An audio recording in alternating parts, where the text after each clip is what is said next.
4 मई 2026 कोलकाता की सड़कों पर भाजपा कार्यकर्ता नाच रहे थे, पटाखे छूट रहे थे, मिठाइयां बंट रही थी और दिल्ली में प्रधानमंत्री मोदी माइक पकड़कर कहते हैं सभी को, डॉक्टर श्यामा प्रसाद मुखर्जी की आत्मा को आज कितनी शांति मिली हो। वेट 1 सेकेंड, ये कौन थे श्यामा प्रसाद मुखर्जी और उनकी आत्मा को सुकून क्यों मिला? ऐसा क्यों कहा प्रधानमंत्री ने? इसका जवाब सिर्फ एक पार्टी की जीत नहीं है, ये एक ऐसे व्यक्तित्व की कहानी है जो अपनी ज़मीन पर कभी जीते नहीं, लेकिन अपनी सोच से पूरा देश जीत लिया। आज बंगाल अगर भारत में है तो श्यामा प्रसाद मुखर्जी के कारण है, और अगर आज कश्मीर भारत में है तो श्यामा प्रसाद मुखर्जी के कारण। तो थे कौन श्यामा प्रसाद मुखर्जी? श्यामा प्रसाद मुखर्जी का जन्म कलकत्ता में 6 जुलाई 1901 में हुआ था। उनके पिताजी थे श्री आशुतोष मुखर्जी, जिन्हें लोग टाइगर ऑफ बंगाल कहते थे, मतलब घर में ही बसी बसाई लेगेसी थी। लेकिन श्यामा प्रसाद ने अपने पिता के छाये से हटकर एक अलग पहचान बनाई। 33 साल की उम्र में वो कलकत्ता यूनिवर्सिटी के वाइस चांसलर बन गए। वो इंडिया के सबसे यंग वीसी बने। वो बैरिस्टर भी थे, स्कॉलर थे, बंगाली और इंग्लिश दोनों में मास्टर्स किया था उन्होंने। उनके पिताजी ने उन्हें एक सीख दी थी कि अपनी मिट्टी की भाषा कभी मत भूलना। ये वो बंगाल था जहाँ इंटेलेक्चुअल्स को पॉलिटिक्स से ज़्यादा फिलॉसफी पसंद थी, जहाँ चाय और अड्डा में मार्क्स की बातें होती थी, जहाँ कम्युनिज्म एक फैशन नहीं था, एक फेथ था।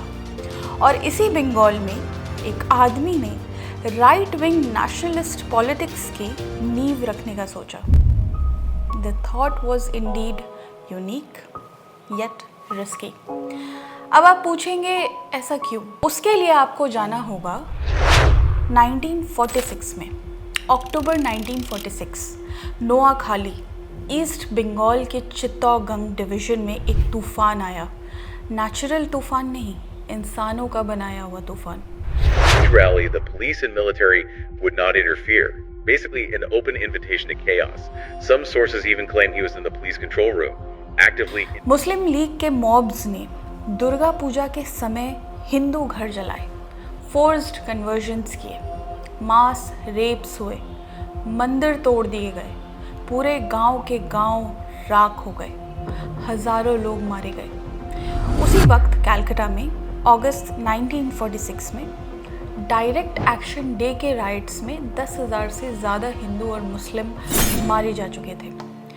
श्यामा प्रसाद कह सकते हैं तब तक एक मॉडरेट आइडियोलॉजी थी उनकी। वो यूनिटी में बिलीव करते थे, हिंदू मुस्लिम कोएग्जिस्टेंस का एक सपना देखते थे। लेकिन नोआखाली के बाद वो सपना उनका टूट गया। उन्होंने लिखा कि वो पार्टीशन में बिलीव नहीं करते, लेकिन अब कोई रास्ता नहीं है। अगर पूरा बंगाल पाकिस्तान में जाता है तो बंगाली हिंदूज़ का क्या होगा? 1947 में बंगाल के सामने एक और ऑप्शन आया, यूनाइटेड बंगाल का, मतलब एक अलग सॉवरेन स्टेट, ना इंडिया में ना पाकिस्तान में। ये एक रोमांटिक आइडिया था, एक भाषा, एक कल्चर, एक बंगाल। प्राण बांगालीर मन, बांगालीर घरे जतो भाई बोन, एक होक एक होक एक होक, हे भगवान। साउंड्स लॉजिकल, लेकिन श्यामा प्रसाद मुखर्जी ने गहराई से सोचा। उन्होंने माउंट बैटन को चिट्ठी लिखी। उन्होंने आर्ग्यूमेंट दिया कि यूनाइटेड बंगाल वर्चुअल पाकिस्तान ही होगा, जहां हिंदू माइनॉरिटी का कोई भविष्य नहीं है। 20 जून 1947 को बंगाल लेजिस्लेटिव असेंबली का वोट हुआ। वेस्टर्न बंगाल के लेजिस्लेटर्स ने पार्टीशन के फेवर में वोट किया और कलकत्ता इंडिया में रहा, वेस्ट बंगाल इंडिया में ही रहा। ये श्यामा प्रसाद मुखर्जी की जीत थी, लेकिन उन्हें इस बात के लिए ज़्यादा क्रेडिट नहीं दिया गया। 15 अगस्त 1947 भारत आज़ाद हुआ। The national flag, the saffron, white and green tricolour, was publicly unfurled. For the rest, it was crowds, crowds, crowds, all rejoicing over the birth of the Dominion of India. और नेहरू ने अपनी पहली cabinet में श्यामा प्रसाद मुखर्जी को रखा। उन्हें industry और supply minister के तौर पर जिम्मेदारी मिली। ये सोचने वाली बात है, वो आदमी जो कांग्रेस से अलग थे, हिंदू महासभा से आते थे, नेहरू से विचारधारा में बिल्कुल विपरीत थे, वो नेहरू के साथ बैठ के इंडिया का इंडस्ट्रियल ब्लूप्रिंट बना रहे थे। Chittaranjan Locomotive Works, Sindri Fertiliser Plant, Hindustan Aircraft Limited, ये सब उनके मिनिस्ट्री में शुरू हुआ या उनके समय में नींव रखा गया। लेकिन 1950 में सब खत्म हो गया। नेहरू और पाकिस्तान के पीएम लियाकत अली खान ने एक पैक्ट साइन किया जो कि दोनों तरफ के माइनॉरिटी प्रोटेक्शन के लिए किया गया था। श्यामा प्रसाद मुखर्जी को इस पैक्ट पे भरोसा नहीं था। उनका कहना था कि ये पैक्ट ईस्ट पाकिस्तान के हिंदूज को कोई असली सुरक्षा नहीं देगा, ये सिर्फ कागज़ पर लिखी एक प्रॉमिस है और वो प्रॉमिस कभी पूरी नहीं होगी। 6 अप्रैल 1950 उन्होंने रेजिग्नेशन दे दिया, पावर छोड़ दी, कैबिनेट छोड़ दिया, सब कुछ जो उन्हें कंफर्टेबल लाइफ दे सकता था, एक नाम, एक पहचान, सब छोड़ दिया और अपनी राह खुद बनाई और उसी राह पर चल पड़े। अब आगे 1951 में बंगाल में कम्युनिज्म अपने पीक पर था। कांग्रेस का राज पूरे देश में था और एक आदमी, एक बंगाली स्कॉलर, एक एक्स मिनिस्टर, एक वीसी, एक नए पार्टी बनाने के सोच के साथ आगे बढ़ते हैं। वो एक दीपक लेके अंधेरे में खड़े थे, जिन्हें नहीं पता था कि उनकी सोच का वो दीपक कितनी दूर और कब तक रोशनी देगा। 21 अक्टूबर 1951 दिल्ली के एक स्कूल में भारतीय जनसंघ का जन्म हुआ। पार्टी सिंबल रखा गया दीपक। आरएसएस का ऑर्गेनाइजेशनल नेटवर्क था। मुखर्जी जी की इंटेलेक्चुअल क्रेडिबिलिटी थी। दोनों मिलकर एक ऐसा पार्टी बनाया जिसका प्राइमरी एजेंडा था एक देश, एक कानून और एक ही निशान। यूनिफॉर्म सिविल कोड आर्टिकल 370 को हटाना और कश्मीर का पूरा इंटीग्रेशन, ये इनके की एजेंडास थे। India has been holding her first general election, the biggest the world has ever seen. In Delhi, one of the candidates was a Congress Party Sikh who made impressive use of bicycles and other means of transport for his campaign. 1952 के Lok Sabha election में सिर्फ 3 सीटें आईं। 3 पूरे देश में।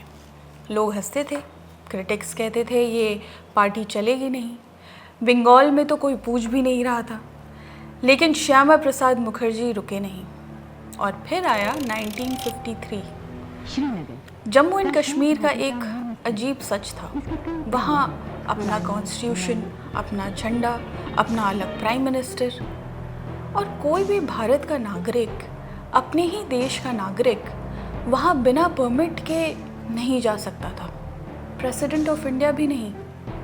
मुखर्जी ने फिर एक नारा दिया, उसे आज भी याद किया जाता है।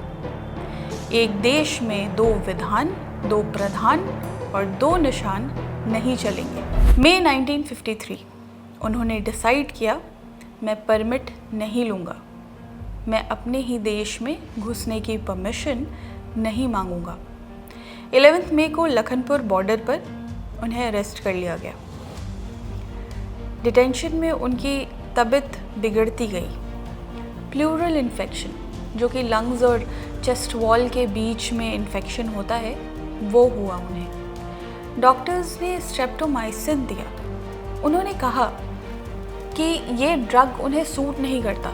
उनके फैमिली डॉक्टर ने उन्हें बताया है, लेकिन डॉक्टर ने उन्हें अश्योर किया कि कोई दिक्कत नहीं होगी और आप इससे जल्द ही ठीक हो जाएंगे। 23 जून 1953 श्यामा प्रसाद मुखर्जी नहीं रहे। कस्टडी में मिस्टीरियस सर्कमस्टांसेस में उनकी मौत हो गई। उनकी उम्र सिर्फ 52 साल थी। उनकी माँ जोगमाया देवी ने जुडिशियल इंक्वायरी मांगी थी, लेकिन वो कभी नहीं मिली। वो पार्टी जो उन्होंने बनाई 3 सीट से शुरू हुई, फिर जनता पार्टी में मर्ज हुई 1977 में, और 1980 में उसी की नींव पर बनी भारतीय जनता पार्टी। और 2019 में जिस आर्टिकल 370 के खिलाफ आवाज़ उठाई थी उन्होंने, जिसके लिए उन्हें सज़ा मिली और कस्टडी में ही उनकी मौत हो गई, वो आर्टिकल फाइनली हटा दिया गया। उस दिन से अनुच्छेद 370 के सभी खंड लागू नहीं होंगे, सिवाय खंड 1 के नामक तदनुसार पढ़ा जाए। 66 साल बाद उनका सपना पूरा हुआ और 2026 में उनके अपने बंगाल में उनकी पार्टी ने पहली बार सरकार बना लिया। प्रधानमंत्री मोदी ने शायद इसलिए कहा कि उनकी आत्मा को सुकून मिला होगा, लेकिन जो ज़्यादा इम्पॉर्टेंट है वो ये है कि एक आदमी जिसने ज़ीरो से शुरू किया, जो अपनी ज़मीन पर हारा, जो 2 साल की पार्टी छोड़कर जो वो दुनिया से चले गए, जिन्होंने हिंदुओं के बारे में तब सोचा जब किसी ने नहीं सोचा, जिसने पूरी एक पॉलिटिकल सिविलाइजेशन की नींव रखी, ये श्यामा प्रसाद मुखर्जी थे।